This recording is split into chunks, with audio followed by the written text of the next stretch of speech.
আসসালামু আলাইকুম, কেমন আছেন সবাই? আশা করি সবাই ভালো আছেন। যে যেখান থেকে এই ভিডিওটি দেখছেন সবাইকে শুভেচ্ছা জানাচ্ছি। আজকের ভিডিওতে জানিয়ে দেব কুয়েতের সর্বশেষ খবর। প্রথমেই জানিয়ে দিচ্ছি একটি গুরুত্বপূর্ণ কমেন্টের উত্তর। একজন কমেন্ট করেছেন, ই পাসপোর্ট না বানিয়ে এমআরপি পাসপোর্ট করা যাবে কিনা, এমআরপি পাসপোর্টে কোনো সমস্যা হবে কিনা, ই পাসপোর্টের কি প্রয়োজন রয়েছে। বাংলাদেশ সরকার থেকে ই পাসপোর্টের প্রচলন শুরু হয়ে গিয়েছে, তাই আপনি যদি বাংলাদেশী নাগরিক হন নতুন প্রচলনে ই পাসপোর্ট বানাতে উদ্যোগী হতে হবে। এমআরপি পাসপোর্ট এখনও চালু রয়েছে, তবে হয়তোবা খুব শীঘ্রই এটি বন্ধ হয়ে যেতে পারে। এছাড়াও এমআরপি পাসপোর্টের তুলনায় ই পাসপোর্টের মেয়াদ 10 বছর মেয়াদি হয়ে থাকে, সেজন্য প্রবাসীদের ক্ষেত্রেও অনেকটাই সুবিধা। কুয়েতে প্রবাসী যারা রয়েছেন, যাদের এনআইডি কার্ড অথবা জন্ম নিবন্ধন নেই, ই পাসপোর্ট বানাতে হবে, তারা অবশ্যই বর্তমান পাসপোর্টের তুলনায় 9 মাস পূর্বে দূতাবাসে যোগাযোগ করবেন। আর যাদের এনআইডি কার্ড অথবা জন্ম নিবন্ধন রয়েছে, তারা ই পাসপোর্ট পেতে হলে 6 মাস পূর্বে যোগাযোগ করবেন। ই পাসপোর্টে অনলাইনে অ্যাপ্লিকেশন নিয়ে তারপর বানাতে দিতে হবে।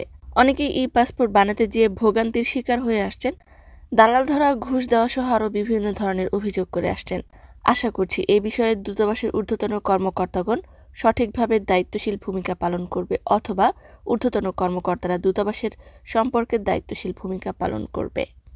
জানিয়ে দিচ্ছি আভ্যন্তরীণ কিছু আপডেট। কুয়েতের ফৌজদারি আদালত শেখ পরিবারের একজন সদস্যকে ফ্ল্যাটে গাঁজা চাষ করার অপরাধে 10 বছরের কারাদণ্ড প্রদান করেছে এবং সেই সাথে থাকা 3 জন প্রবাসীকেও কারাদণ্ডের রায় প্রদান করা হয়েছে।